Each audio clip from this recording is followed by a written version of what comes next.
नमस्कार मित्रांनो, नर्सिंग एक ईश्वर सेवा मी आरोग्यदूत या चॅनलमध्ये मी अक्षया तुम्हा सर्वांचं मनापासून स्वागत करते। तर मित्रांनो, तुम्ही जर माझ्या चॅनलवर नवीन असाल तर चॅनलला सबस्क्राईब करा, व्हिडिओला लाईक करा, शेअर करायला विसरू नका। तुमच्या काही प्रतिक्रिया असतील तर कळवा। दुसरी गोष्ट म्हणजे आपण आजचा टॉपिक बघणार आहोत मेंटल हेल्थ नर्सिंग। हा म्हणजे क्वेश्चन पेपर आहे, त्याच्यात विचारला जाणारा प्रश्न किंवा त्याच्यातला एक टॉपिक आहे, हा प्रश्न विचारला जाऊ शकतो, तर आपण ते बघणार आहोत। तर आपण नेक्स्ट व्हिडिओमध्ये हे आपण मेंटल इलनेस बद्दलच बघणार आहोत। पुढच्या अजून हा छोटा टॉपिक होणार आहे आजचा। तर आपण कन्सेप्ट ऑफ मेंटल इलनेस जर आपल्याला विचारला किंवा काही असेल ह्याच्यामध्ये अजून ॲड करता येतं। हा खूप छोटा व्हिडिओ आहे। तर आपण बघूया मानसिक आजाराची व्याख्या आपण काय बघणार आहोत। मेंटल इलनेस म्हणजे मानसिक आजार, हे तुम्हाला माहिती पाहिजे, नाहीतर असं कन्फ्युजन होतं। मेंटल इलनेस म्हणजे काय, तर मानसिक आजार ज्याचं आपल्या नॉर्मल लोकांसारखे ते नसतं, त्यांचं स्वतःवर नियंत्रण नसतं। तुम्ही मानसिक आजारी व्यक्ती बघितली असेल, जे कधी चांगले असतात, कधी कधी खूप हायपर होतात, म्हणजे त्यांचं स्वतःवर नियंत्रण नसतं, मेंदूचं त्यांचं स्वतःवर नियंत्रण नसतं।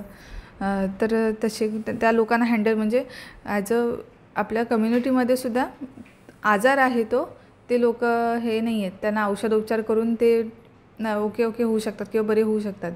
पण पहिली गोष्ट म्हणजे त्यांना हे करावं लागतं, प्रेमाने वागावं लागतं त्यांच्याशी। तुम्ही कधी आता ह्याच्यातले काही जण पुढे हॉस्पिटलमध्ये काम करायला जातील तर त्यांच्याशी म्हणजे ॲज अ परिचारिका म्हणून, नर्स म्हणून, तर तुम्ही त्यांच्याशी नीट प्रेमाने वागायचं आहे। ती पण आपल्यासारखीच माणसं असतात, कळलं? तर आपण व्हिडिओ बघणार आहोत। व्याख्या लिहायची आहे। मानसिक आजार म्हणजे आपल्या विचार, भावना आणि वर्तन यातला ताळमेळ बिघडणे होय, आणि त्यामुळे दैनंदिन आयुष्यामध्ये अडथळा येणे व याच्या कामाचा म्हणजे मानसिक आजाराची व्याख्या काय आहे? मानसिक आजार म्हणजे आपल्या विचार, भावना, वर्तन यातला ताळमेळ बिघडणे, विचार भावनावर नियंत्रण नसतो, ताळमेळ बिघडलेलाच असतो, अशी याची व्याख्या करता येतो। आणि ह्यामध्ये काय होतं, दैनंदिन आयुष्यामध्ये अडथळा येतो व याचा कामाच्या ठिकाणी सामाजिकरणावर परिणाम होतो। आपण थोडक्यात बघणार आहोत। तर तुम्ही अशी मेंटल इलनेसची किंवा मानसिक आजाराची व्याख्या लिहू शकता। ठीक आहे, आता कॅरेक्टरीज ऑफ मेंटल इलनेस पर्सन, मानसिक आजारी व्यक्तीची चिन्ह लक्षण म्हणजे लक्षणं काय आहेत किंवा कॅरेक्टर्स काय आहे, आपण ते बघणार आहोत। तर या व्यक्ती कशा असतात? या व्यक्ती आपल्या बुद्धीचा योग्य तऱ्हेने व कर्तृत्वाचा योग्य ठिकाणी वापर करत नाही। या व्यक्तींना कर्तृत्व, बुद्धीचा हा प्रकार वापर करायचा याच्याशी काही संबंध नसतो, कर्तृत्वाचा योग्य ठिकाणी वापर करत नाहीत ह्या व्यक्ती। त्याच्यानंतर या व्यक्तीला स्वतःबद्दल अभिमान वाटत नसतो, मेंटल आहे, संतुलन बिघडलेलं आहे त्यांचं मानसिक, तर त्या व्यक्तीला स्वतःबद्दल काहीच वाटत नसतं। या व्यक्तीला स्वतःबद्दल अभिमान वाटत नाही, आत्मविश्वास जो असतो आपल्या नॉर्मल, तुम्हाला किती आत्मविश्वास आहे बघा, सगळ्यांना आत्मविश्वासाने काम करत नाहीत।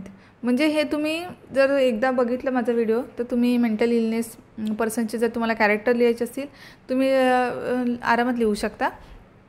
तर जे आपल्याला वाटतं, जे आपण नॉर्मल पर्सनना वाटतं, त्याच्या उलटं मेंटल इलनेस व्यक्तींचं असतं। तर या व्यक्तीला स्वतःबद्दल अभिमान वाटत नाही, आत्मविश्वासाने कामे करत नाहीत व स्वतःचे निर्णय स्वतः घेत नाहीत, दुसऱ्यावर अवलंबून राहतात। हे लोकांना स्वतःचे निर्णय घ्यायला नसतं, म्हणजे घेत नाहीत। अशा व्यक्ती आपल्यामधील गुण, अवगुण, उणिवा तसेच स्वतःच्या मर्यादा माहीत नसतात। अशा व्यक्तींना काय होतं, आपल्यामधील गुण, अवगुण, मर्यादा काहीच माहीत नसतात। उणिवा म्हणजे आपल्यामध्ये काय उणिवा आहे काही माहीत नसतं त्यांना। त्याच्यानंतर अशा व्यक्ती आपल्या गुण हे झालं। त्याच्यानंतर चौथं, अशी व्यक्ती वास्तववादी नसून वस्तुनिष्ठपणे आपल्या वर्तनाचे निरीक्षण करत नाही। अशी व्यक्ती काय होते, वास्तववादी नसून, वास्तवाचं त्याला भान नसतं, वस्तुनिष्ठपणे आपल्या वर्तनाचे निरीक्षण करत नाही ती, कारण मानसिक आजारी आहे ती, मानसिक इलनेस आहे त्याला, तर वास्तववादी नसते, वस्तुनिष्ठपणा जो आपल्या असो वर्तनामध्ये त्याचं निरीक्षण करत नाही।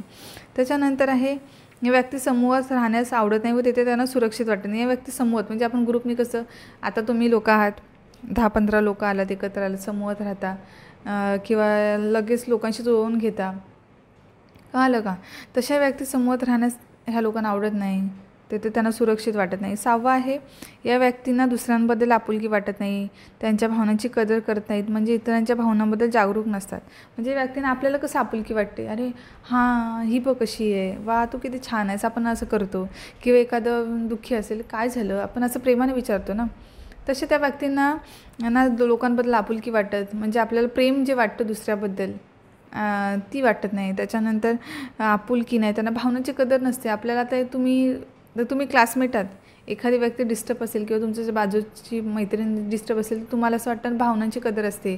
किंवा आपल्याला एखाद्याने कोणी प्रेमाने एखादी वस्तू दिली तर आपल्याला कसं हां हिने दिली आहे, आपल्या भावना असतात. तर त्यांच्याबद्दल त्यांना त्यांच्या भावना जागरूक नसतात. कळलं? त्याच्यानंतर यांच्या जीवनाकडे बघण्याचा दृष्टिकोन नकारात्मक असतो. यांचा काय असतो, आपलं सकारात्मक आहे. तुम्हाला आता कसं आहे, माझं JNM फर्स्ट इयरचा रिझल्ट खूप छान लागेल, मला पुढे हे करायचं आहे, मी इथून गेल्यावरती मग इतक्या नोकरी, म्हणजे 1000ची नोकरी करणार, माझं हे स्वप्न आहे, मला हे करायचं आहे, मला घर घ्यायचं आहे फ्युचरमध्ये, मला चांगली नोकरी करायची आहे, मला नाव कमवायचं आहे. तुमचा जीवनाकडे बघण्याचा दृष्टिकोन कसा आहे, सकारात्मक आहे. पण ह्या लोकांच्या जीवनाकडे बघण्याचा दृष्टिकोन नकारात्मक असतो. त्याच्यानंतर या व्यक्तींना कोणत्याही प्रकारची चिंता काळजी नसते. या व्यक्तींना कसं असतं, कोणत्याही प्रकारची चिंता, तुम्हाला चिंता आहे, आता सेम सांगितलं ते चिंता आहे की रिझल्ट माझा चांगला येईल ना, किंवा मी चांगलं पास होऊन मला चांगली जॉब मिळेल ना. तुम्हाला काळजी आहे, मी आईवडिलांनी जे म्हणजे माझ्यासाठी जे कष्ट करत आहेत त्याची काळजी, म्हणजे काळजी आहे तुम्हाला, किंवा माझ्या आईवडिलांचं स्वप्न पूर्ण करेन ना, त्यांचे कष्ट तुम्ही बघताय.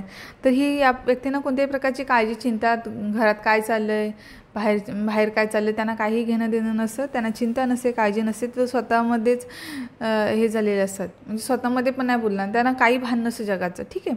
त्याच्यानंतर आलेल्या प्रसंगांना, अडचणींना सर्वांना प्राप्त परिस्थितीमध्ये तोंड देण्याचं सामर्थ्य अशा व्यक्तींमध्ये नसते. म्हणजे आलेले प्रसंग, अडचणी, आपण तर तुम्हाला एखादी घटना घडली तर तुम्ही प्रसंगांना तोंड देता की थोडंसं होतं, पण हातबल होतो, कारण खूप काही कठीण प्रसंग असतात, हातबल होतं. पण आलेल्या प्रसंगांना आपण तोंड देतो.